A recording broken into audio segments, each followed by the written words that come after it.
देखा है और ये अभिभाषण में भी आया है कि उत्तर प्रदेश की अर्थव्यवस्था अगर बेहतर होगी तो देश की अर्थव्यवस्था बेहतर होगी। अगर उत्तर प्रदेश खुशहाली के रास्ते पे जाएगा तो देश भी आगे खुशहाली के रास्ते पे जाएगा।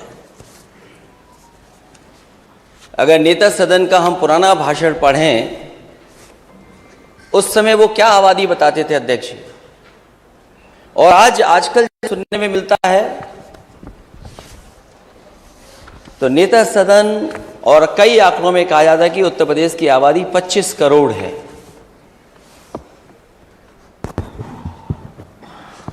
हालांकि बहुत सारी चीजें सरकार भूल गई है क्योंकि सरकार दोबारा बन गई उनकी, लेकिन जो अभिभाषण था, जो उसमें उल्लेखित चीजें थीं, वो कहीं ना कहीं 2017 से लेकर के 2022, 5 साल वो और 1 साल जो रहा होगा सरकार का, उसका कार्यकाल था। तो मैं सरकार को कुछ याद दिलाना चाहता हूं। याद दिलाने से पहले, क्योंकि वित्त मंत्री जी मुझे दिखाई दे गए तो शेर याद आ गया।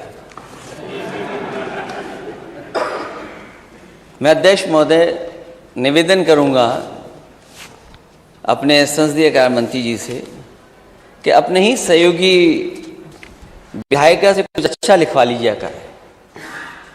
आपकी तुकबंदी ठीक नहीं है।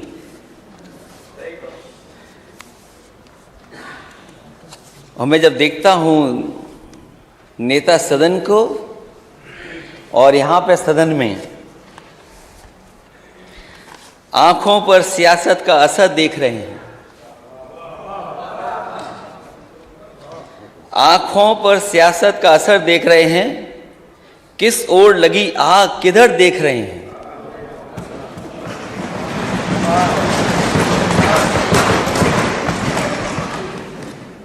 वैसे हमारे नेता सदन बहुत अच्छे खिलाड़ी लगते हैं मुझे।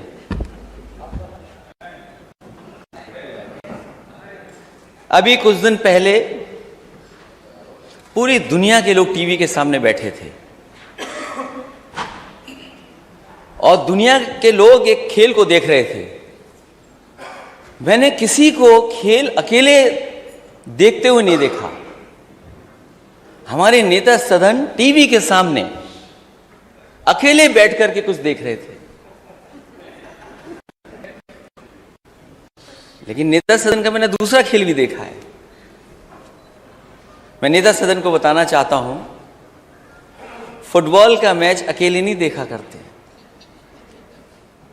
फुटबॉल का मैच अक्सर लोग, ज्यादातर लोग एक ग्रुप में बैठ करके देखते हैं और जिस टीम को वो सपोर्ट करते हैं उसकी वो ड्रेस पहन के बैठते हैं। मुझे नहीं पता नेता सदन किस टीम को सपोर्ट कर रहे थे आप। उस दिन तो नहीं पूछ पाया मैं, क्योंकि पूछ भी नहीं सकता था मैं, रात था, रात तक मैच चला था। और मैं यकीन से अध्यक्ष जी कह सकता हूं, मैच खत्म होने से पहले हमारे नेता सदन सो गए होंगे।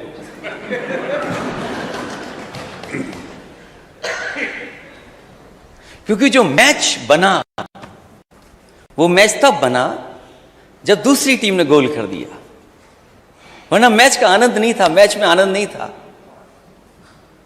और अभी मैंने कुछ दिन पहले नेता सदन को एक दूसरा खेल खेलते देखा। पता नहीं किसने बॉल की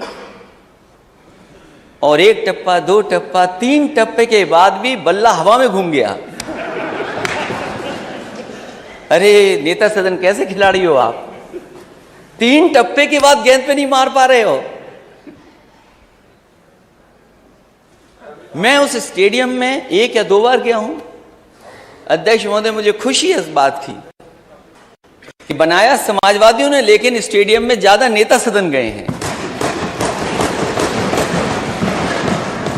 मैं नहीं गया, मैं केवल पहला क्रिकेट मैच देखने गया जब ये भी खिलाड़ी लगता है किसी बात के, किसी खेल के खिलाड़ी हैं भी, कहीं खैनी वाले खिलाड़ी तो नहीं हो। अध्यक्ष महोदय, आपको तो याद होगा आपके सदन में क्या हुआ था। एक स्पीकर पे आवाज आ गई, आप इतने नाराज हो गए, लेकिन इसी सदन में कोई खैनी खा रहा था, आप नाराज नहीं हुए। मैंने देखा नहीं था। अब अध्यक्ष महोदय, ये बात तो मैं नहीं मानूंगा क्योंकि जो वीडियो मैंने डाला, हालांकि मुझे नहीं डालना चाहिए था, माननीय सदस्य होंगे, हालांकि ये जमाना ऐसा है, कुछ दिखावे का भी है, तो मैंने जब वीडियो डाला तो मिलियन व्यू आ गए। ये नया जमाना है, हमारे पेट्रोलियम मंत्री समझते होंगे नए जमाने को। अभी आपका विभाग आएगा और चाचा भी हमारे साथ हैं आपके विभाग के लिए।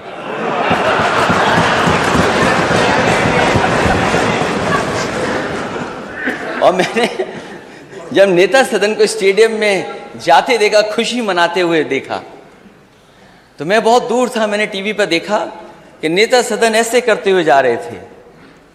तो मैंने यही कहा कि नेता सदन ये कहते हुए जनता से जा रहे हैं और टीवी के चैनल के सामने कि ये स्टेडियम मैंने नहीं बनाया, ये स्टेडियम मैंने नहीं बनाया।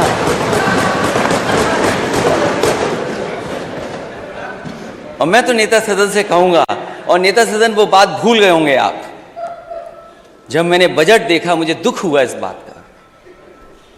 जब मैं और आप उस सदन में पहली बार मिले थे तो नेता सदन मैंने ये कहा था कि गोरखपुर का कुछ काम कर लेना, नहीं तो 5 साल ऐसे ही चले जाएंगे, आपका गोरखपुर वैसे ही का वैसा ही रह जाएगा। जब मैंने नाले का बजट देखा तो मुझे दुख हुआ कि बताओ, नेता सदन अपने गोरखपुर में अभी तक नाला नहीं बना पाए, और फिर स्टेडियम ही बना देते। स्टेडियम क्यों नहीं बनाया आपने गोरखपुर में? स्टेडियम ही बना देते। अगर लखनऊ राजधानी में स्टेडियम बना है, क्योंकि मैं ये बात और जगह की नहीं कह रहा हूं, मैं राजधानी के लिए कह रहा हूं, ग्रीन पार्क के लिए कह रहा हूं, कानपुर में कम से कम गोरखपुर में एक ऐसा स्टेडियम बना देते जो अंतर्राष्ट्रीय स्तर पर अंतर्राष्ट्रीय मैच करा सकता। आपको अपनी नुमाइश, अपने मेले में खाली सीटें जो छूट गई, शायद स्टेडियम भरा मिलता आपको। और अगर आपने अपने यहां नहीं बनाया स्टेडियम, तो कम से कम क्यूटो में बना देते। माननीय सदस्य, क्यूटो कहां है? सत्ता पक्ष के लोग बता दें, ये क्यूटो कहां है? और अध्यक्ष महोदय, मैं आपसे निवेदन करूंगा कि क्यूटो के लिए एक डेलीगेशन बनाइए, हम लोग जाना चाहते हैं।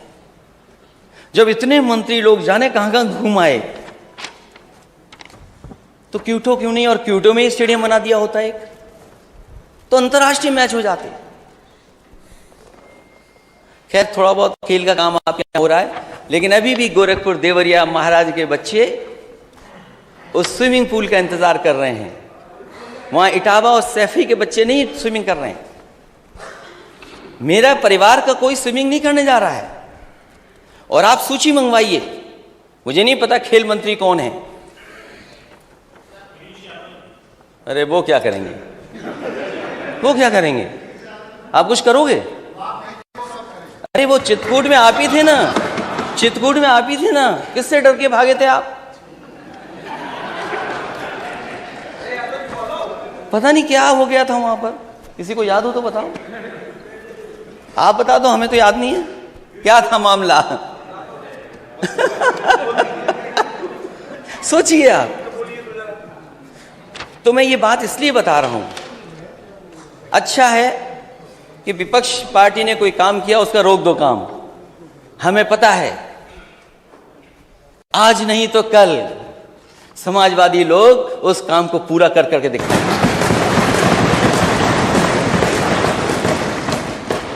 जो बच्चे उसमें स्विमिंग करना चाहते हैं वो आपके घर के बच्चे हैं, मेरे घर के बच्चे हैं, गोरखपुर के हैं, महाराजगंज के हैं, देवरिया के हैं। आप क्यों नहीं शुरू कर रहे हो 5 साल से? और मैं आपको भरोसा दिलाता हूं नेता सदन, हम समाजवादी लोग कोई उसमें नहाने नहीं जाएंगे। आप नेता सदन आ सकते हैं उसमें नहाने।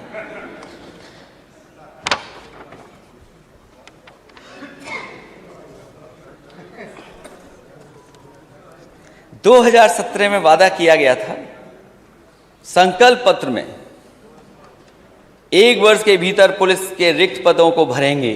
क्या हुआ उसका? यूपी के प्रमुख शहरों में शहीद रोशन सिंह आवासीय टाउनशिप की स्थापना होगी। कितने शहरों में आधा अधूरा पड़ा हुआ है? प्रदेश के प्रत्येक जिले में 3 महिला पुलिस थानों की स्थापना होगी। इसकी भी सूची बता दे सरकार। गन्ना किसानों का 14 दिन से भुगतान, 14 दिन के अंदर भुगतान।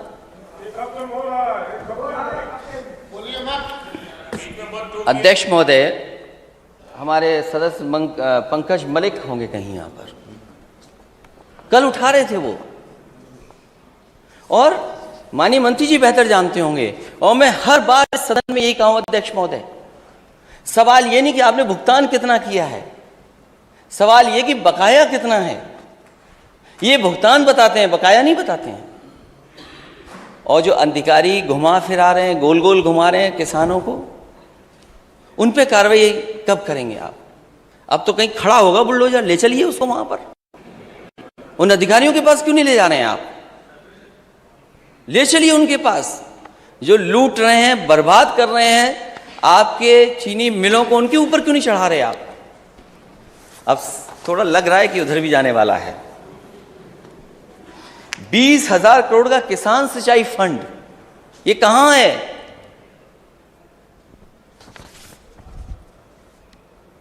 2022 आपका जाएगा ही नहीं। 23 आ गया, लेकिन बीजेपी के लिए 2022 ही रहेगा, क्योंकि किसानों की आय दोगुनी हुई नहीं। किस आंकड़े से आपके 2022 तक किसानों की आय दोगुनी होनी थी? नीलगाय तथा आवारा जानवरों की खेती की सुरक्षा, आज भी सवाल उठाता ये अभी लंबी सूची है, इसको रखिए, अभी पोस्टर बाद में काम आएगा।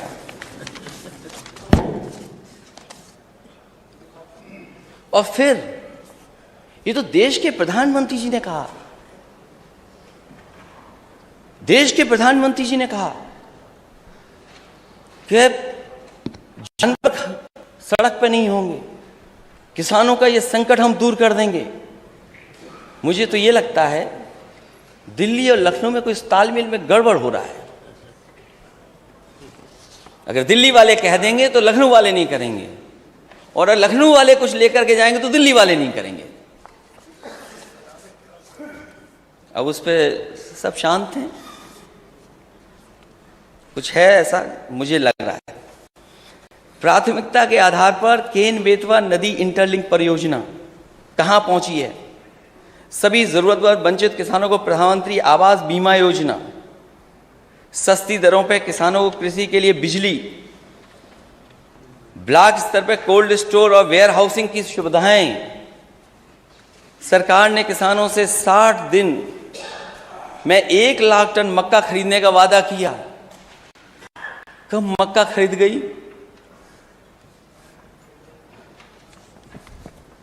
पांच वर्ष में 70 लाख नौकरियों का सृजन।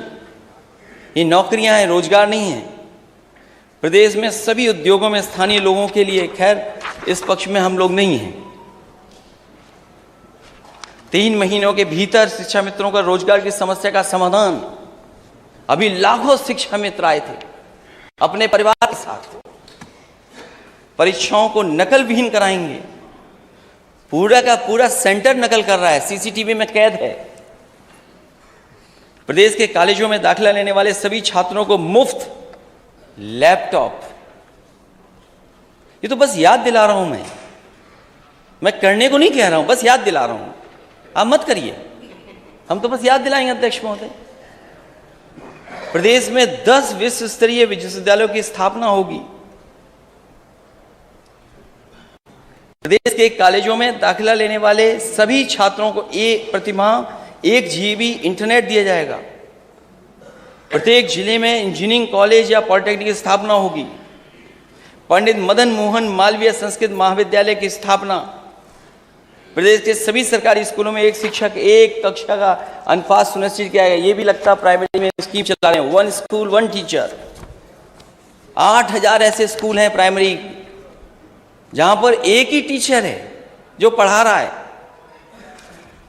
प्रदेश के हर घर में 24 घंटे बिजली। बनाई एक यूनिट नहीं, प्रदेश के हर घर में 24 घंटे बिजली, मिनी बस के माध्यम से सभी गांवों शहरों को जोड़ना, जो लोहिया ग्राम योजना चली तो उसको भी बंद कर दिया। प्रत्येक 4 ग्राम पंचायतों में चंद्रशेखर खैर राष्ट्रीय निजी बैंकों, राष्ट्रीयकृत और निजी बैंकों की मदद से सरकार 2500 गांवों में बैंक शाखाएं सुनिश्चित कराएगी। मुझे याद है सबसे ज्यादा अगर ब्रांचेस किसी सरकार ने खुलवाई थी तो वो समाजवादी पार्टी थी, जिसने एक साथ इतनी ब्रांचेस खुलवाई थी। कानपुर, इलाहाबाद, आगरा, गोरखपुर और झांसी में मेट्रो सेवा शुरू करेंगे।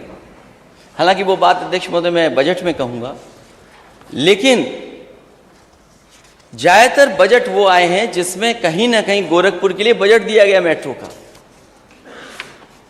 नेता सदन, यहां की मेट्रो पे तो आप बैठे होंगे उद्घाटन करने के लिए, कम से कम गोरखपुर में तो मेट्रो चलवा दो, मेरा भी निवेदन है आपसे। और हम विपक्ष के लोगों से जो आप सहयोग चाहें, एक सवाल नहीं पूछेंगे मेट्रो पे, आप मेट्रो चला दो गोरखपुर। और अपने यहां नहीं चला रहे तो प्रधानमंत्री जी क्या भी नहीं चला रहे हो, इसके लिए मैं आपको बधाई देता हूं। प्रदेश में 6 एम्स की स्थापना होगी और आपसे बेहतर कोई नहीं जानता होगा, गोरखपुर के एम्स की स्थापना के लिए समाजवादी सरकार में ही जमीन उपलब्ध कराई गई थी और ये धमकी मिली थी कि अगर जमीन नहीं देगी सरकार तो ये एम्स किसी और प्रदेश को दे दिया जाएगा। और उन व्यक्ति को नेता सदन बेहतर समझते होंगे जो जमीन दी जा रही थी, जो हाईकोर्ट में पीआईएल कराए थे, वो किन के सहयोगी समर्थक थे। फिर मुझे मजबूरी में, क्योंकि अगर एम्स चला जाता तो बड़ी न्यूज होती, समाजवादियों का नुकसान होता, उस अथॉरिटी की अधिकारी कीमती जमीन नहीं देना चाहते थे। अध्यक्ष महोदय, कीमती जमीन बिना पैसे के दे करके वहां एम्स समाजवादियों की देन है। और वही नहीं, रायबरेली का भी देन है। रायबरेली का भी एम्स अगर किसी की वजह से बना है, अरे इतना डर के ताली बजाते हो एम्स के लिए। उन्हें यह संकोच लग रहा होगा कि जो बात मैं कह रहा हूं वो सच है कि नहीं है, लेकिन नेता सदन से अच्छा कुछ नहीं बोल सकते। बोलो वो किसका आदमी था जो प्याल करके कोर्ट से जमीन रुकवाया था। और एम्स रायबरेली में किसने बनाया? समाजवादियों ने जमीन दी तब जाकर के बना। और 6 एम्स की स्थापना होती, कहां है एम्स?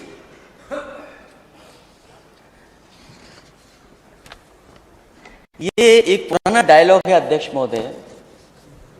सरकार की पहली कैबिनेट बैठक में 15 जून 2017 को यूपी की सड़कों को गड्ढा मुक्त बनाने के लिए फैसला ले लिया जाएगा।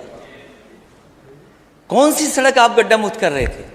या वो सड़कें जो गड्ढा मुक्त हुई नहीं है वो दिखाई नहीं दे रही है सरकार को? सामान्य श्रेणी के गरीब लोगों के लिए आयोग की स्थापना की होगी। प्रदेश में डॉक्टरों के रिक्त पदों को भरेंगे। प्रदेश में भ्रष्टाचार के प्रति जीरो टॉलरेंस की नीति अपनाएंगे।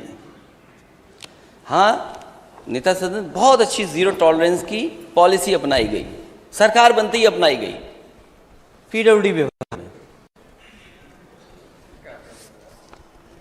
अध्यक्ष महोदय, जीरो टॉलरेंस की सबसे पहले पॉलिसी सरकार दूसरी बनते ही पीडब्ल्यूडी विभाग ने मान ली। उसमें क्या आपको करना पड़ा वो आप बेहतर समझते हैं।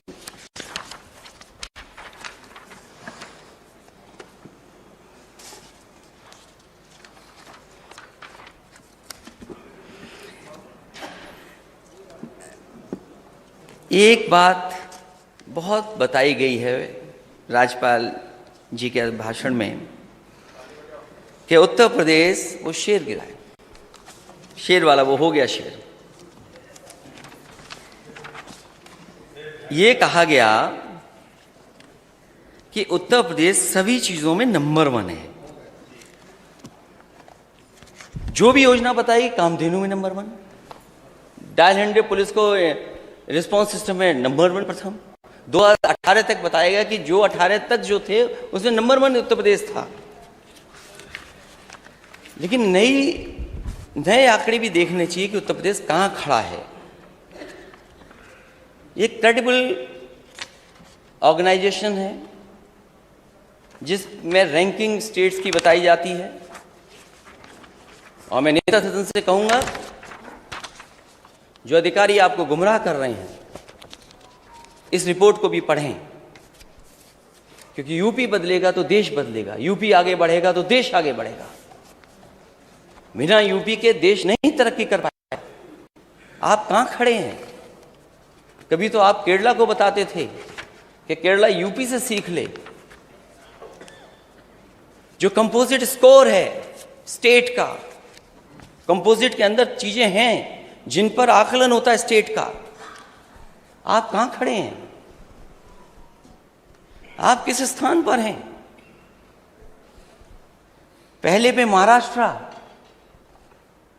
दूसरे पे जहां से माननीय गवर्नर आती हैं, और हम 16वें नंबर पर, हम 16वें नंबर पे खड़े हैं।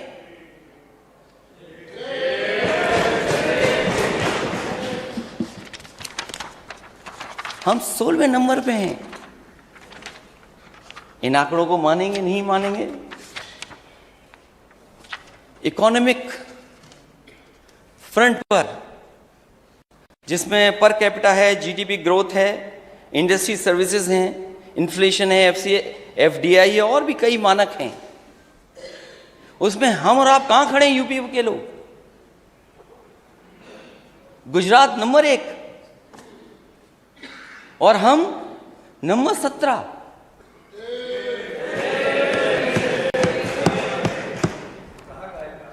नहीं, आपको नहीं अच्छी लग रही है? नहीं, आप तो वित्त मंत्री है ना। अभी आपके भी मेडिकल कॉलेज पे आऊंगा मैं। पेपर अभी आ रहा हूं मैं मेडिकल कॉलेज। पेपर का रेफरेंस तो बताएं, कहाँ का पेपर? अच्छा, पेपर बता दें। ये नहीं मानेंगे, इंडिया टुडे पढ़ दूं? इंडिया टुडे नहीं, पेपर को उसकी ऑथेंटिसिटी क्या है उसकी? ये ऑथेंटिसिटी आप अपने अधिकारियों से पूछ लीजिएगा। कोई जिस पेपर को आप पूछ लीजिए। जिस पेपर ये को इसीलिए मैंने, आपने सुना नहीं लगता, आप हेडफोन लगाए नहीं थे। मैंने को कहा कि ये बहुत ही क्रेडिबल एजेंसी है जिसके तहत मैं बोल रहा हूं। जिस पेपर को कोट कर रहे हैं उस पेपर का कम से कम नाम तो बताना चाहिए। नहीं, आप अपने अधिकारी पढ़े लिखे हैं, उनसे पढ़ लेना। अधिकारियों से क्यों नहीं पूछ रहे हैं? क्रेडिबल एजेंसी, आपको बताते हैं। क्रेडिबल एजेंसी कहीं से उस एजेंसी का नाम भी तो हो, कोई एजेंसी का नाम बताया जाए। पढ़ दें क्या? नाम पढ़ दें, नाम बताना पढ़ दें, नाम बताना चाहिए। अच्छा, नाम इसलिए नहीं पढ़ रहा, नहीं एक मिनट, नाम इसलिए नहीं पढ़ रहा हूं। अभी कांग्रेस के नेता जा रहे थे हवाई जहाज से, आपकी पुलिस पहुंच गई वहां, उन्हें हवाई जहाज में नहीं बैठने दिया। एक लोक गायक, आपको तो खुशी मनानी चाहिए। लोक गायक कोई अच्छा गाना गा रहा है, ठीक है, हमारे खिलाफ भी गाना लोग गाते हैं। यूपी में कहवा,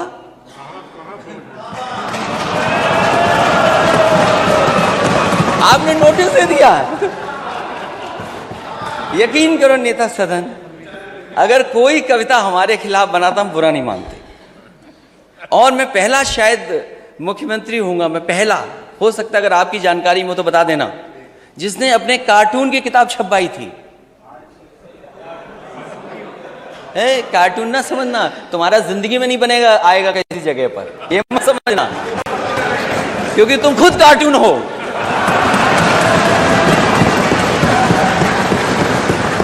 अरे कार्टून का कार्टून कैसे बनेगा? खुद ही कार्टून हो। केयर एज करके कंपनी है, एनीवे आप लोग पता कर लेना, केयर एज। और फिर मैं इंडिया टुडे का भी पढ़ दूंगा, इंडिया टुडे का भी पढ़। अरे भाई ठीक है, फर्जी, सब फर्जी है फिर तो।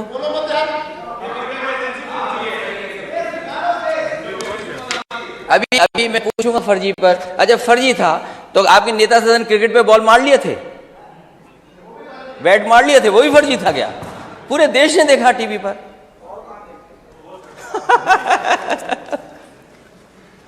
क्या लोग हैं आप लोग। फिजिकल, उसमें भी तमाम पैरामीटर्स हैं, तमाम पैरामीटर्स हैं। उड़ीसा नंबर 1 है और आपका स्टेट 15वें स्थान पर है। फाइनेंशियल इंक्लूजन, क्योंकि वित्त मंत्री जी को यह दिक्कत है कि मुख्यमंत्री जी अकेले में डांटे ना मुझे। फाइनेंशियल इंक्लूजन में आप कहां खड़े हैं? ये पर जब सदन में पढ़ा जाता है तो उसकी क्रेडिबिलिटी उसके करके बारे में बताया जरूर जाता है मानवर। ये सदन की परंपरा अध्यक्ष महोदय, मैं बता रहा हूं, अध्यक्ष जी को बता रहा हूं मैं। हाँ, मालूम होना चाहिए। कम से कम मैं बता रहा हूं, इसका डेटा टुडे पढ़ूंगा मैं। पर अगर हो तो भेज दीजिए, टेबल कर दूंगा अध्यक्ष महोदय, मैं टेबल कर दूंगा। आप धन्यवाद, आपने टेबल करने के लिए कहा। अध्यक्ष महोदय, में ये जो रिपोर्ट है मैं टेबल कर दूंगा, जिससे और सदस्यों को भी मिल जाए, उनकी भी जानकारी में उसमें सहयोग करेंगे सरकार का, जिससे सरकार के अपने पैरामीटर्स ठीक हों। इसकी कोई क्रेडिबिलिटी है ही नहीं। ठीक है, मुझे बोलने तो दो। और आपकी क्रेडिबिलिटी क्या है? आपकी पॉलिटिकल क्रेडिबिलिटी क्या है? आपने कहा 5 करोड़ देंगे विधायक निधि, आपकी पॉलिटिकल क्रेडिबिलिटी क्या है? क्या है पॉलिटिकल क्रेडिबिलिटी? क्या है पॉलिटिकल क्रेडिबिलिटी आपकी? बजट देख ले, बजट हमने दिया है बजट। क्या है पॉलिटिकल क्रेडिबिलिटी? बजट में दिया है, बजट में दिया है। क्या है बजट में दिया है? क्या है? फाइनेंशियल इंक्लूजन में आप पॉलिटिकल क्रेडिबिलिटी की बात मत करो। आपने जो वादा किया 2017 का, क्या है आपकी पॉलिटिकल क्रेडिबिलिटी? आप चुनाव जीत जाओ, लेकिन पॉलिटिकल क्रेडिबिलिटी नहीं है आपकी।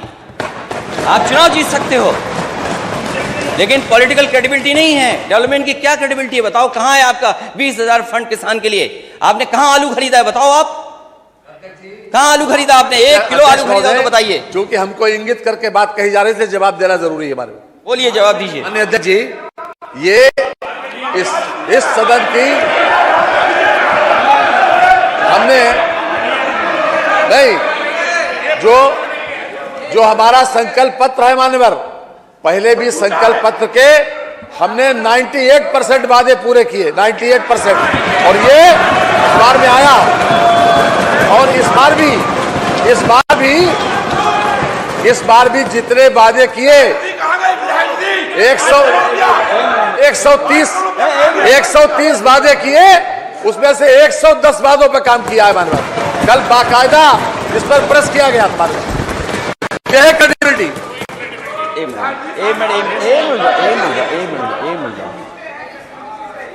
अध्यक्ष महोदय, अध्यक्ष, मैं अपने माननीय सदस्यों से कहूंगा, एक मिनट शांत रहें। अध्यक्ष महोदय, आप क्रेडिबिलिटी बता रहे हैं ना कुछ, मैं बैठ जाता हूं, एक बार बताइए। सबसे बड़ी यह है कि हम जनता ने 5 साल तक हमारी सरकार को गुड गवर्नेंस के आधार पर 2 बार वोट दिया। गुड गवर्नेंस के आधार पर यह है क्रेडिबिलिटी। और जनता की अदालत सबसे बड़ी अदालत है अध्यक्ष जी, सबसे बड़ी अदालत जनता की अदालत है।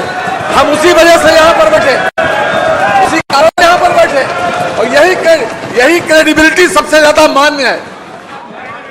अच्छा अध्यक्ष महोदय, बोलिए ना आपने, यही पॉलिटिकल क्रेडिबिलिटी है आपकी, यही पॉलिटिकल क्रेडिबिलिटी है ना?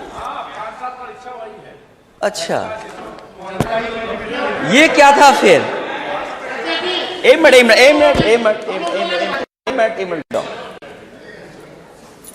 ये इनकी पॉलिटिकल क्रेडिबिलिटी है। 2000 नई बसें चलाएंगे, ये दूसरा बजट था। कितनी बसें चला रहे हैं आप? और पहले लैपटॉप दे रहे थे, क्योंकि मैंने कई बार कहा, फिर कहता हूं मैं, ये लैपटॉप नहीं बांट सकते, और नहीं बांटे इन्होंने। क्या वो पॉलिटिकल क्रेडिबिलिटी नहीं मानी जाएगी? अरे भाई, लैपटॉप क्या होता है? स्मार्टफोन। ये भाई, माननीय सदस्य, अध्यक्ष महोदय, मुझे आपने इतना कुछ बदलाव लाए हैं, इतना बदलाव आप लाए, मैं आपको बधाई देता हूं। आप टैबलेट ले आए यहाँ पर, बहुत सी चीज़ें बदली हैं आपने, टेक्नोलॉजी लगातार आप यूज़ कर रहे हैं। हमारे माननीय सदस्य को ये तो बता दो, टैबलेट, स्मार्टफोन, लैपटॉप क्या होता है? अरे वो इंजीनियर, उनको मालूम है, MBA हैं वो। ये दूसरा बजट है अध्यक्ष महोदय। माननीय नेता प्रतिपक्ष, आलू, टमाटर, प्याज जैसी सभी फसलों का न्यूनतम मूल्य देने के लिए 1000 करोड़ रुपया। आप बताइए, आलू की स्थिति क्या है आज? पूछिए अपने माननीय सदस्य लोगों से, हमारी बात मत मानिए। क्या आलू खरीदा जा रहा? क्या सरकार खरीदेगी आलू? क्या आलू सरकार खरीदेगी? मैं नेता सदन के बगल में बैठे वित्त मंत्री जी और नेता सदन से पूछा, क्या आलू आप खरीदेंगे? इतना खड़े होकर के बोल रहे थे, बोलिए आप आलू खरीदोगे कि नहीं खरीदोगे? हमने मान्यवर खरीदा भी है, आगे भी खरीदेंगे। और जो कुछ भी संकल्प पत्र वादा किया है मान्यवर, वो सभी वादे पूरे करेंगे मान्यवर। ये वादे नहीं, और जनता ने इसी बात के ऊपर चुना है। 4 चुनाव 2014, 17, 19 और 22, इसी क्रेडिबिलिटी के, यही है क्रेडिबिलिटी। और क्या? और क्रेडिबिलिटी का मानक क्या है? यही क्रेडिबिलिटी का मानक है।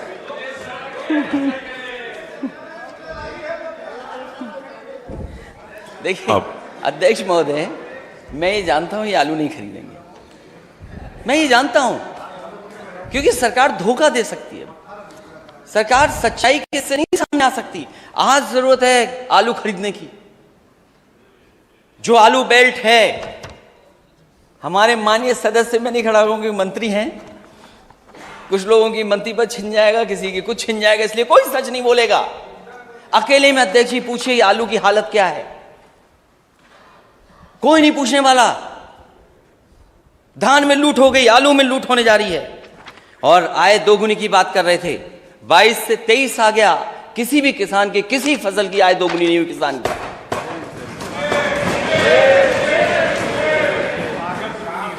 और लागत का हिसाब किताब लगाइए, ये डीजल पेट्रोल अगर महंगा हुआ है तो केवल डीजल पेट्रोल नहीं महंगा हुआ है, डीजल पेट्रोल के साथ साथ हर चीज महंगी हो गई। ट्रांसपोर्टेशन महंगा हो गया, और ट्रांसपोर्टेशन महंगे का मतलब है हर चीज महंगी हो गई। एक महीने में बताइए आपने कितना डीजल पेट्रोल महंगा किया है, वो नहीं बताएंगे आप।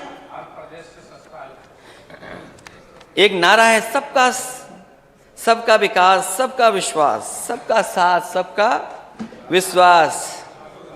नारा है सबका साथ, सबका विकास। अध्यक्ष महोदय, मैं सदन में नहीं था, लेकिन मुझे लगा कि यहां पर कुछ सरकार जवाब देने से भाग रही है। हम जितने भी विपक्ष के लोग हैं, हम सब जाति जनगणना चाहते हैं।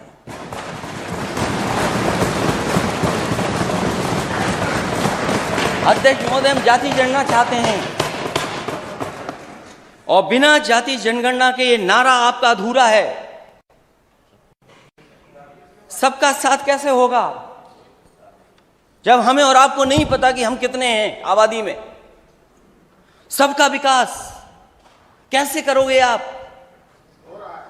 सबका विश्वास कैसे जीतोगे आप?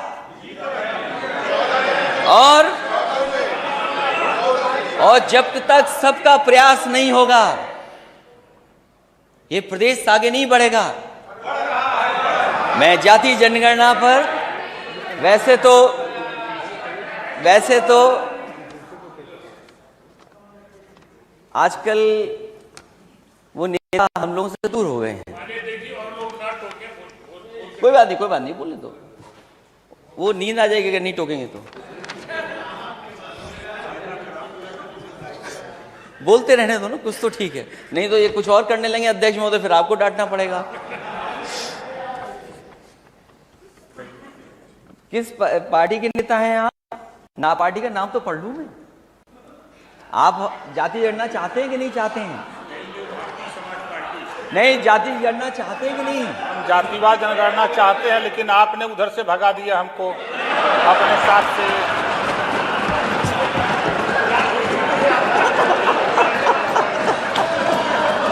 अच्छा, नहीं, चलिए वो बात हमारी आपकी हो जाएगी, बात की बात।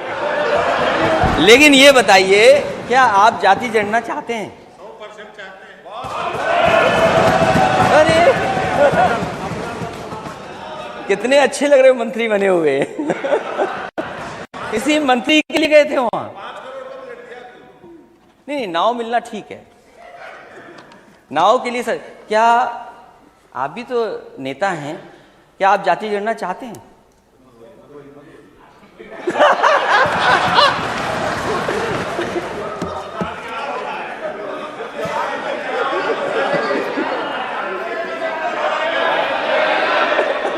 आपस में बात नहीं करिए, मेरे से माननीय नेता मेरे को संबोधित करके करिए। आप लोग आपस में बात करेंगे तो फिर मेरा यहाँ बैठना मुश्किल है। बैठिए माननीय मंत्री जी, मेरे से बात क्या करिए। आप, अरे डॉक्टर संजय जी, अरे आप बैठिए माननीय मंत्री डॉक्टर जी। संजय जी, अरे उनका ऐसे जवाब देने लगेंगे तो फिर मेरा काम क्या, मेरा काम आप जवाब आ जाने दो तो अच्छा लगेगा। बाद में जब उनका मौका आएगा तब देंगे। विसंगति दूर होनी चाहिए। जी। जी लोगों ने विसंगति पैदा कर रखी है कि हमें लटका रखा है, न हम पिछड़े में हैं न अनुसूचित में हैं, जब इनके पास पावर नहीं है। आप बैठिए माननीय मंत्री जी, आप बैठिए। अरे आप बैठिए, अरे कहाँ उनके चक्कर में फंस रहे हैं, बैठिए। अरे बैठिए, अरे आप बैठिए, आप माननीय मंत्री जी बैठिए प्लीज। अरे मैंने नेता प्रतिपक्ष को बुलाया, आपको नहीं बुलाया। आपको आपका मौका आएगा तब बोलिएगा। अध्यक्ष महोदय, अरे बैठिए मंत्री जी। अध्यक्ष महोदय, मैं जानता हूं वो समर्थन कर रहे हैं दिल से, वो साथ हो सकते हैं, लेकिन दिल से हम लोगों के साथ ही हैं। दिल पे क्या गुजर रही है वो बेहतर समझते हैं। और क्योंकि हम दोनों इंजीनियर हैं तो इंजीनियर बात को अच्छी तरह समझते हैं। मुझे लगता है अपना दल भी यही चाहता है। अरे फिर आप खड़े हो गए।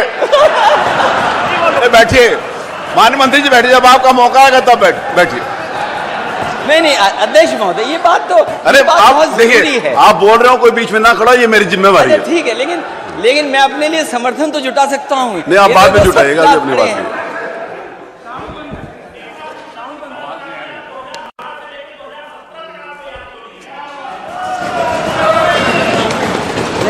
आपने वो मैं बताऊंगा।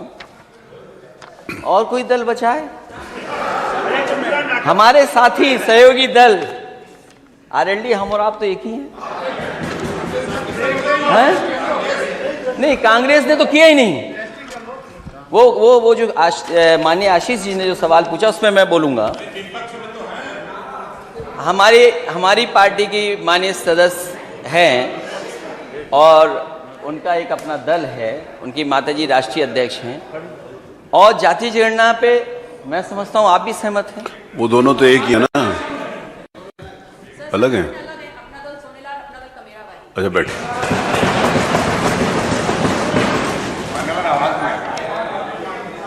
तो अब क्या दिक्कत है नेता सदन? मेरी आवाज अगर नहीं आ रही? बिहार कर सकती है किसी की नहीं आ अध्यक्ष रही? महोदय, जरा चेक करें आवाज। महोदय जाति जनगणना अगर बिहार में हो सकती है, अब आ रही है? अगर अध्यक्ष महोदय जाति जनगणना बिहार में हो सकती है, और मैंने अपने संकल्प पत्र में लिखा था, अपने घोषणा पत्र में लिखा था, समाजवादी सरकार बनेगी तो 3 महीने के अंदर जाति जनगणना उत्तर प्रदेश की कराने का काम सरकार से होगा।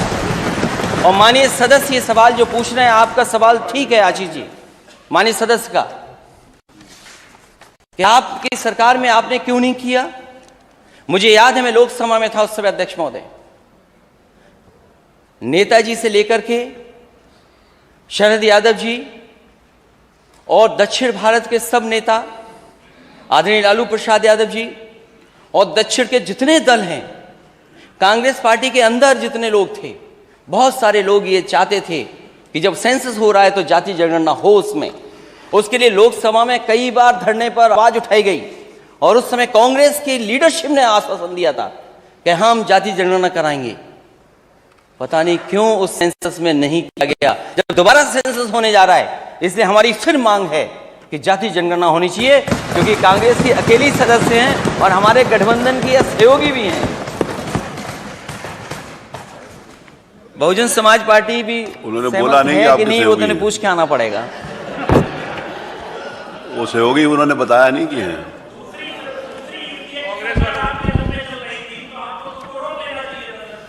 उन्होंने आश्वासन दिया था प्रधानमंत्री, अरे आपस में बात, और सभी लोगों ने, कांग्रेस के वरिष्ठ नेताओं ने आश्वासन दिया था, हमने आश्वासन में भरोसा कर लिया। इसलिए समाजवादी पार्टी इस पक्ष में है और बहुत सारे दल इस पक्ष में है और उत्तर प्रदेश की जनता चाहती है कि जाति जनगणना हो। आखिरकार सरकार पीछे क्यों हट रही है? और अगर आप जाति जनगणना के खिलाफ हैं तो आउटसोर्स व्यवस्था के खिलाफ क्यों नहीं है? आप प्राइवेटाइजेशन के खिलाफ क्यों नहीं है? अगर आप आउटसोर्स के खिलाफ नहीं हैं, आप प्रेडेशन के खिलाफ नहीं हैं, तो आखिरकार आप जाति जनगणना के खिलाफ क्यों हैं? और नेता सदन ने कई बार प्रेजेंटेशन देखा होगा कि डेटा सेंटर हम बना रहे हैं, उसके लिए इन्वेस्टमेंट के लिए भी कई लोगों से एमओयू हुए, कई चीज़ें ज़मीन पे भी आ रही हैं। नोएडा में डेटा सेंटर बन रहा है, बजट में भी कुछ चीज़ दिखाई दे रही है डेटा सेंटर के लिए। आप डेटा सेंटर कल बना रहे हैं, आपके यूपी का डेटा सेंटर क्यों नहीं है? और फिर जाति जनगणना हो जाएगी तो उसमें क्या दिक्कत है आपको? लेकिन हम समाजवादी लोग इसके पक्ष में हैं कि जाति जनगणना होनी चाहिए। $1 ट्रिलियन इकोनॉमी, यात्रा बहुत दूर दूर गए थे लोग। मुझे नहीं पता सबसे दूर कौन से लोग गए थे। सबसे दूर कौन गया था? कई घंटों की हवाई यात्रा से गए थे लोग। कई देश होकर के आए हैं, $1 ट्रिलियन इकोनॉमी की बात आज भाषण में आई है। 1 साल तो चला गया, अब 4 साल बचे। दिल्ली की सरकार कुछ सहयोग नहीं कर रही है जितना करना चाहिए, और अगर दिल्ली की सरकार ने सहयोग किया होता तो आप न जाने कहां और पहुंच गए होते। आपने क्या कदम उठाए $1 ट्रिलियन इकोनॉमी के लिए? और किस किस देश गए थे आप? कई देश होकर के आए हैं आप।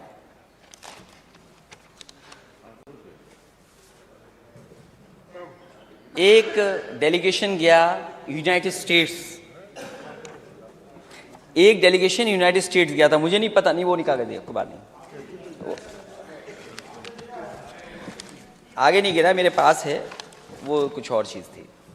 एक डेलीगेशन गया यूनाइटेड स्टेट्स, एमओयू कर लिया कई हजार करोड़ का। बाद में पता लगा वो यूनिवर्सिटी ही नहीं है।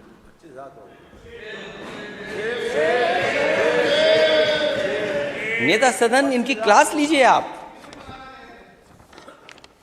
कौन गया था वहां यूएस? नेता सदन कौन गया था? कौन यूएस गया था?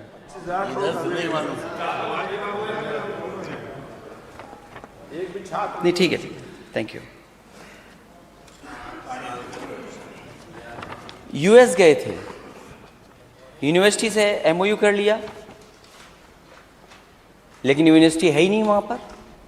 लेकिन मैं नेता सदन ये समझता हूं, ये मानता हूं मैं, जो भी गया हो उसे दोबारा प्रयास करना चाहिए था। कोई तो आ जाए यूएस से यूनिवर्सिटी। जब हम आप अपनी यूनिवर्सिटियों को नहीं बेहतर कर पा रहे हैं, उस स्टैंडर्ड पर नहीं खड़ा कर पा रहे हैं। हालांकि नेक के बारे में आपने बोला है कि 2 यूनिवर्सिटियों का अपग्रेडेशन हुआ है, लेकिन 84 यूनिवर्सिटियों में केवल 2 ही क्यों हुई, और क्यों नहीं हुई? उनके लिए भी प्रयास होता। मैं तो नेता सदन से कहूंगा, जो यूएस गई थी टीम, उसको दोबारा यूएस भेजिए आप, और तब तक वापस मत आने देना जब तक वो किसी अच्छी यूनिवर्सिटी से एमओयू न कर ले आए।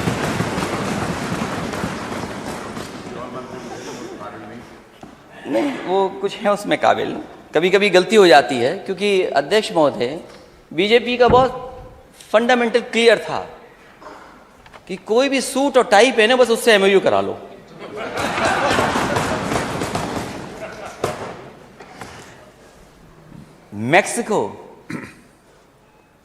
मैक्सिको गए थे लोग,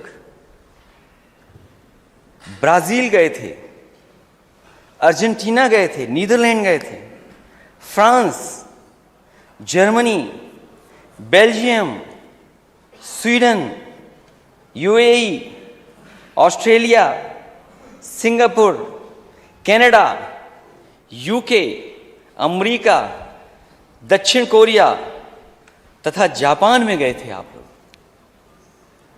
ये जो जापान में डेलीगेशन अध्यक्ष महोदय गया होगा, वो क्योटो नहीं गया होगा। आप थे उसमें? बने। तो मुझे खुशी होगी अगर मैं बैठ जाऊं और आप क्योटो के बारे में 1 मिनट बता दो, हमारा वाराणसी और क्योटो क्या है।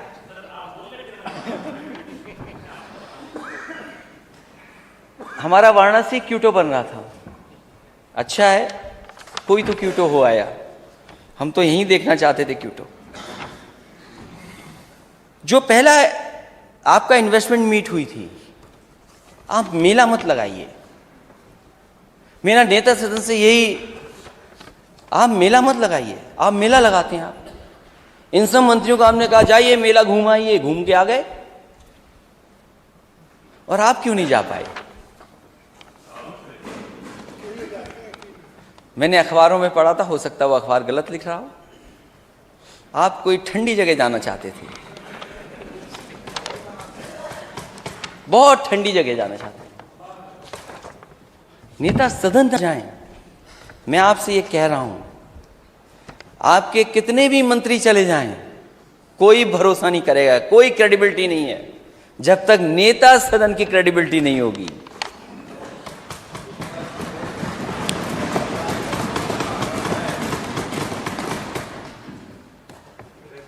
इतने देश देखा है आप लोग, किसी देश में सड़क पे सांड दिखाई दिया?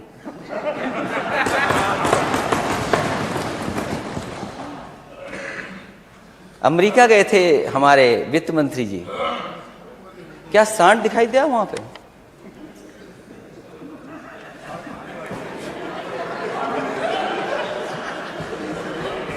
मैं तो पूछ रहा हूं।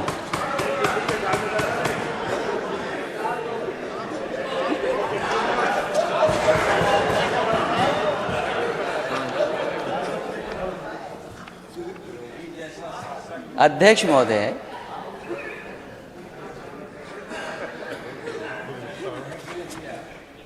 मैं एक दिन सड़क से जा रहा था, मैंने एक वीडियो बनाया खुद ही, और मैंने एक वीडियो पोस्ट कर दिया। तो मेरे एक बहुत समझदार और जानकार, उन्होंने कहा कि ये वीडियो आपको नहीं डालना चाहिए था। मैंने कहा क्यों नहीं डालना चाहिए था? बोली अच्छा नहीं लगता, इससे इच्छा भी ठीक नहीं बनती। अरे मैंने कहा हमारा एक ग्रामीण भारत है, अरे डिवाइडर पे अगर कंडे रखे हैं तो क्या खराब रखा है? पूरा कंडा ही कंडा दिखाई दे रहा था। अरे हमारे गांव के लोगों को कोई जगह तो मिल गई जहां इस्तेमाल कर सकते हैं, क्या खराब है उसमें? कितने एक्सीडेंट हुए हैं। और अध्यक्ष महोदय, यहां कुछ लोग ऐसे भी होंगे, माननीय सदस्य ऐसे भी होंगे, जो किसी न किसी घर में दुख में गए होंगे, सांड की वजह से जान गई है, खेत बर्बाद हुए हैं, और कई महत्वपूर्ण लोगों की गाड़ी का एक्सीडेंट हो गया। मुख्यमंत्री कार्यालय के एक अधिकारी का एक्सीडेंट इस जानवर की वजह से ही हुआ, नहीं जान बचा पाए। कई बार सड़क पे आप रफ्तार से जा रहे हैं, अचानक जानवर आ जाए, अब क्या करोगे आप? मैं खुद देखा हूं अपनी सड़कों पे कुछ हो गए, खुद मैं बचते बचते बचा हूं। फसल तो किसान की है ही बर्बाद, लेकिन चलने वालों की भी जान जाती है।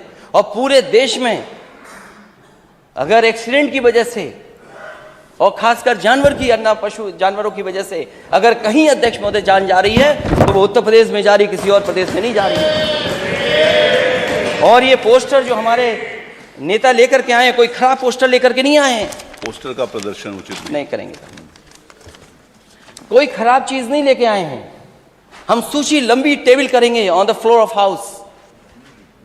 अध्यक्ष महोदय, जिस तरह में ये एजेंसी की क्रेडिबिलिटी क्या है मैं टेबल करूंगा, मैं ये भी टेबल करूंगा कि जिनकी जानवरों से जान गई है वो कितने लोग हैं, जो हमें अखबार के माध्यम से, हमारे विधायकों की जानकारी के माध्यम से जो कुछ हासिल होगा हम टेबल करेंगे। और मैं मांग करूंगा सरकार से कि जिनकी जान गई है, जिन परिवारों के सदस्यों की, उनकी 10-10 लाख से मदद ये सरकार करे। क्योंकि जिन देशों को ये आप घूम के आ रहे हो, जिनमें आप $1 ट्रिलियन इकोनॉमी के लिए भटक करके आ रहे हो, किसी देश में सड़क पर सांड नहीं देखे होंगे। लेकिन कमाल का उत्तर प्रदेश है, $1 ट्रिलियन इकोनॉमी का सपना देखने वाला स्टेट, सांड ही सांड दिखाई दे रहे हैं, राजधानी में सांड दिखाई दे रहे हैं। दुख की बात है। और क्या बजट दिया आपने? जब प्रधानमंत्री देश के बोल रहे हो कि इन जानवरों की समस्या का समाधान करेंगे, तो बताओ हम किस पे भरोसा करें?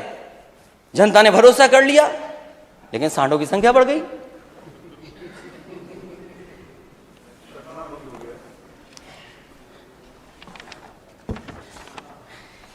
जो एमओयू हुए हैं, इससे पहले वाला जो मेला लगा था इन्वेस्टमेंट मीट,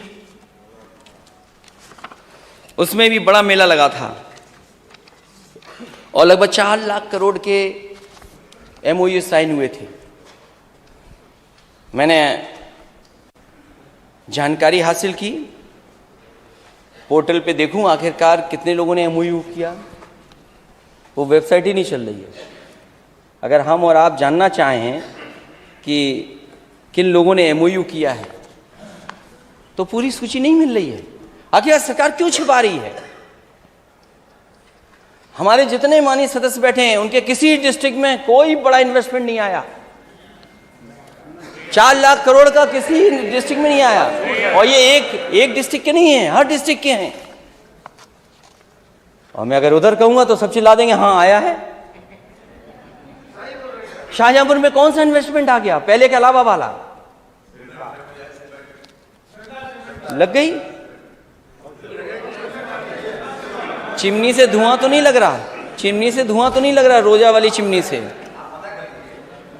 मैं दूसरी बात पूछ रहा हूं, अभी मैं दूसरी बात पूछूंगा ना, अभी मैं पूछूंगा, उस पर भी पूछूंगा मैं भी। जो 4 लाख करोड़ का इन्वेस्टमेंट कहां है जमीन पर? कितना आ गया ये बता दें आप। और फिर इस बार कितने लाख करोड़ का एमओयू कर दिया, मेला लगा लिया वहां पर। आंकड़े कितने आए? 33 लाख करोड़, 34 लाख करोड़। मुझे तो लगता है कि भारत ने आविष्कार किया जीरो का, हमारे बीजेपी ने आविष्कार किया कि बस जीरो बढ़ाते जाओ। क्या थाना, क्या तहसील में क्या सुनवाई हुई होगी? सब अधिकारी एमओयू में लगे हुए थे, एमओयू करना है, एमओयू करना है। जब दुनिया घूम आए, वहां जो मिला सो मिला। फिर हर बड़े बड़े शहरों के डिस्ट्रिक्ट पे चले गए, बड़े बड़े शहरों में गए, वहां भी एमओयू कर लाए। फिर जिले में पता किया किसने काम किया है, किसने नया ठेका किया, कौन कोल्ड स्टोर लगा रहा है, कौन क्या कारोबार कर रहा है। बोला आप भी एमओयू के पार्ट हैं। नेता सदन आप जानकारी करिए, क्या जिलों में जो काम पहले से चल रहे थे, छोटे मोटे काम, उनको भी एमओयू में जोड़ दिया। कईयों से जबरदस्ती कहा गया कि अच्छा आप एमओयू नहीं करेंगे, उन्होंने एमओयू कर लिया। क्या क्रेडिबिलिटी है एमओयू की? 4 लाख करोड़ वो, 34 लाख करोड़ वो, और डिफेंस एक्सपो, मिसाइल बनेंगी, टैंक बनेंगे, तोप बनेगी, कॉरिडोर बनेगा। 5 साल देखते रह गए, कहीं कॉरिडोर नहीं है। डिफेंस में क्या आ गया इन्वेस्टमेंट? कितना इन्वेस्टमेंट आ गया? और फिर जो लोग करना भी चाहते होंगे, वो क्या आप दोगे उन्हें? क्या पॉलिसी है आपके पास? एक तरफ तो एमओयू, इतने लाख, नौकरी कितने लोगों को मिलेगी, रोजगार कितने लोगों को मिलेगा? सरकार को सपने दिखाना बंद करना चाहिए। और $1 ट्रिलियन इकोनॉमी, क्योंकि बजट पे भी मुझे बोलना है, बजट पे भी हमारी पार्टी के लोग बोलेंगे। जिस $1 ट्रिलियन इकोनॉमी का सपना देख रहे हैं, ग्रोथ रेट क्या होनी चाहिए स्टेट की? अब 4 साल बचे हैं, क्या ग्रोथ रेट हो आपकी? उसके बारे में कौन बताएगा? वो तो सरकार ही बताएगी। 1 डिस्ट्रिक्ट 1 प्रोडक्ट, क्या बजट था बता दें हमें। किस डिस्ट्रिक्ट का बजट था? ये हमारा माननीय सदस्य, जब मैं सदन में आया तो माननीय सदस्य हमारा बोल रहा था, विधायक जाहिद बेग, वहां बुनकरों की सुविधा के लिए और कारपेट के कारोबार के लिए एग्जीबिशन लग जाए, उसके लिए कारपेट मॉल, एक्सपोर्ट मॉल बनाया गया, मार्ट बनाया, उद्घाटन कर लिया। उससे कितना आगे बढ़ा दिया आपने, कितना एक्सपोर्ट बढ़ गया वहां पर। जो सुविधाएं 4 लेन की दी थी, या फ्लाईओवर की दी थी, कितना पूरा कर दिया आपने? उसको कितना आगे बढ़ा के ले गए आप? 1 डिस्ट्रिक्ट 1 प्रोडक्ट कहां पहुंचा स्टेट? अगर ये 1 डिस्ट्रिक्ट 1 प्रोडक्ट पे काम हुआ तो शायद जीडीपी बढ़ी होती। जो 1 डिस्ट्रिक्ट 1 प्रोडक्ट पे ही काम नहीं हुआ है, तो क्या है आपका ये इतना बड़ा जो सपना दिखा रहे हैं $1 ट्रिलियन इकोनॉमी का, कैसे पूरा होगा? क्योंकि ग्रोथ रेट तो कुछ भी सरकार बता सकती है, और जो इन्वेस्टमेंट होता भी था थोड़ा बहुत, कामधेनु योजना बंद करा दी, पोल्ट्री वाली बंद करा दी, जो वैल्यू एडिशन थी किसान के लिए, और बिना एग्रीकल्चर सेक्टर के लिए आप लिए साथ आपको ग्रोथ हासिल नहीं होगी। 1 लाख करोड़ एग्रीकल्चर इंफ्रास्ट्रक्चर के लिए पैसा आया है। कोई नई मंडी बनी हो तो बता दें हमें, कोई नई मंडी बनी हो तो बताएं, कोई बड़ी मंडी बनी हो जहां सुविधा ले सकें, और जो बनी भी नहीं थी उनको पूरा नहीं किया। और आज ही मेरे पास सरकार का ही कागज है, बताओ एग्रीकल्चर ग्रोथ लगातार नीचे जा रही कि नहीं जा रही? ग्रोथ कहां 10% और कहां 7%? डेयरी के लिए क्या कर रहे हैं आप? आपने कहा कि उत्तर प्रदेश उत्पादन में नंबर 1 है, उत्पादन और बढ़ सकता है। समाजवादी सरकार थी तो 3 अमूल आए थे, उस समय एमओयू हुए थे, और तीनों के तीनों जमीन पर हैं आज। आपने कौन सा नया प्लान लगा दिया बताइए आप? बनारस भी समाजवादी सरकार का था। जो न जानता हो तो उसको दोबारा कागज दिखवा दीजिए, आप पता कर लीजिए। अमूल इनको आनंद भेज दीजिए डायरेक्टर से मिलने के लिए, एमडी से मिलने के लिए। आपके पराग की क्या स्थिति है? पराग को क्या कर रहे हैं आप? और यूपी का काऊ मिल्क प्लांट मैंने कन्नौज में लगाया था।